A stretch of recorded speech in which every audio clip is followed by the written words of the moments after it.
जय श्री राधे श्री वल्लभाधीश की जय हो। सभी वैष्णवों को जय श्री कृष्ण, श्री गिरिराज धरण की जय। Continuing with day 42, part 1 continued in Varta 31. Her two sons soon grew up. She told them both to go to Adel and become Sri Acharyaji's disciples, and thereafter to serve the Lord. She gave them a gold coin and told them to give it to Sri Acharyaji as a donation and to offer him her prostrations. She told them that they should recognize Sri Acharyaji to be the Supreme Lord. Narahari and Jagannath Joshi then both set off from Gujarat. They were carrying some bamboo poles and they hid the coin inside these.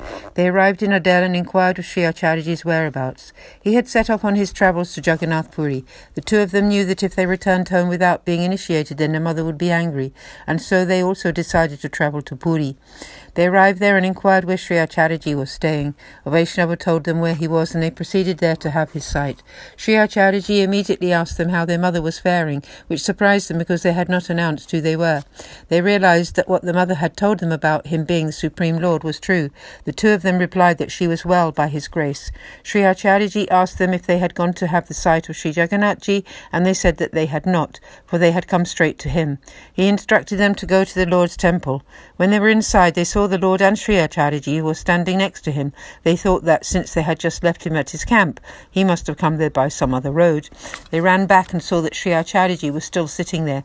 They began to stare at him in surprise. Sri Acharyaji asked of them, "Did you get to see Lord Jagannathji?" "Yes," they replied, "we both saw him." "Have your doubts been dispersed?" he asked. They answered, "O Maharaj, we are stupid and that is why we were doubting you. You are indeed the Supreme Lord himself." Sri Acharyaji then asked them to give the coin that their mother had sent for him. Bhav Prakash, the inner meaning. They had not offered the coin to him because they figured that if he asked for them, they would have even further proof that he was the Lord. Part 1 continued. They offered the coin and begged to be made his disciples. He told them to go and bathe, and then he initiated both of them with the Lord's name and Brahmasambandha. They remained there in his company for some more time and then returned to the village of Keralu, where they recounted everything to their mother. "We were fools, but Sri Acharyaji showed us his true form, and we no longer have any doubts." Their mother said that she had already told them the truth and so wondered why they had not just believed her. Bhav Prakash. Sri Acharyaji revealed the truth to them because he could see that they were good and simple-natured beings. Now they would never be impressed by any other path and fall from their true way. Their hearts were full of unshakable faith in Sri Acharyaji. They had no more interest in worldly and scriptural affairs. Sri Acharyaji showed them his form in order that they have this total faith. Part 1 continued. They followed their mother's instructions and served their Lord in this way. She was a recipient of great grace and an accomplished Vaishnava. Therefore her story truly has no end. Thus concludes the story of Narahari and Jagannath Joshi's mother from Keralu, although her tale is never ending. Varta 31 continued with the story of Narahari Joshi, elder brother of Jagannath Joshi. Bhav Prakash. His Leela form has already been told in his mother's story. Part 1. One day, Narahari decided to go and visit Sri Acharyaji in Jagannath Puri on the pretext of going to have the sight of the Lord there. He stopped in a camp just outside Patna. He bathed and cooked and offered bread and lentils. At that moment, a very beautiful 10-year-old boy came down from a tree and stood in front of Narahari, asking for some of the foodstuffs. Narahari was astonished to see this boy and wondered who he was. After accepting the prasad, he gave some of the breads that had butter spread on them to the boy with some of the lentils on top. The boy climbed back in the tree and disappeared. Narahari searched for him but could not find him. The next day in the next camp, the exact same thing happened.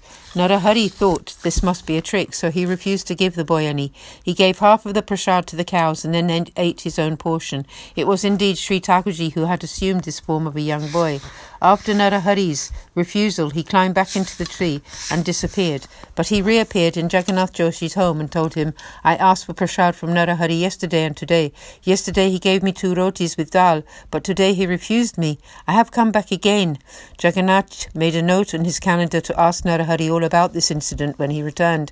Narahari reached Sri Jagannath Puri and met with Sri Acharyaji. He stayed for some time Some days, enjoying the sight of Sri Jagannathji there, he set off again and soon returned home to Keralu. Jagannath Joshi asked Narahari to tell him all about the visit. Narahari told him how Sri Acharyaji had defeated the impersonalists in discussion and was living there comfortably. Jagannathji then asked him if one day he had refused prasad to someone who had come to ask for some. Narahari recounted to him how, in the camp near Patna, a 10-year-old boy had come down from a tree to beg for some bread and lentils. He said that he had indeed given the boy what he had asked for, but that he then disappeared. The next day when he came again in another camp, he had thought that this must be some kind of trick and had not given him the rotis and dal. I also thought that if this was the Lord in disguise, then why would I give him his own Mahaprasad? With this in mind, I didn't give him anything, and he disappeared back up the tree. Jagannath Joshi admonished him, "You did a very bad thing. Sri Thakurji himself came to you to ask for some prasad and you refused. This was most inappropriate.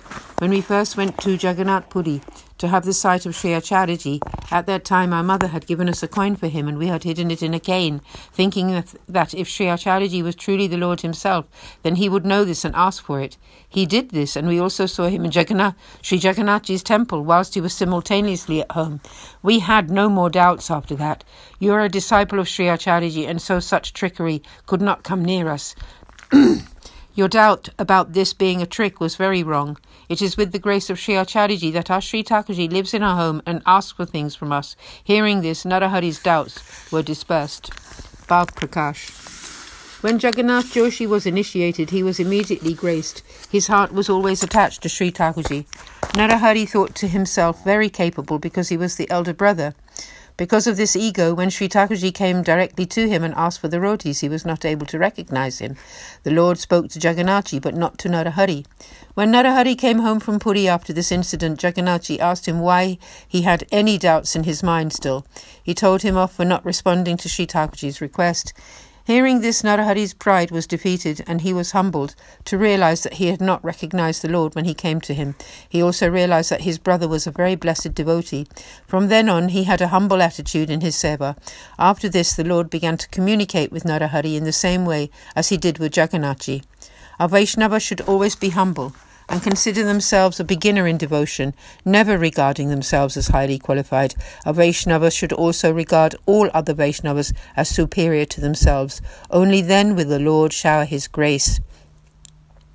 A Vaishnava should always be humble and consider themselves to be a beginner in devotion, never regarding themselves as highly qualified. A Vaishnava should also always regard all other Vaishnavas as superior to themselves. Only then will the Lord shower his grace. So this concludes the reading for today, and we will continue tomorrow with part 2 of the story of Narahari Joshi. So Vaishnavan ko, sabhi Vaishnavan ko, Jai Shri Krishna, Shri Balabhadesh ki Jai, Aaj ke Anand ki Jai, Jai Jai Shri Radhe.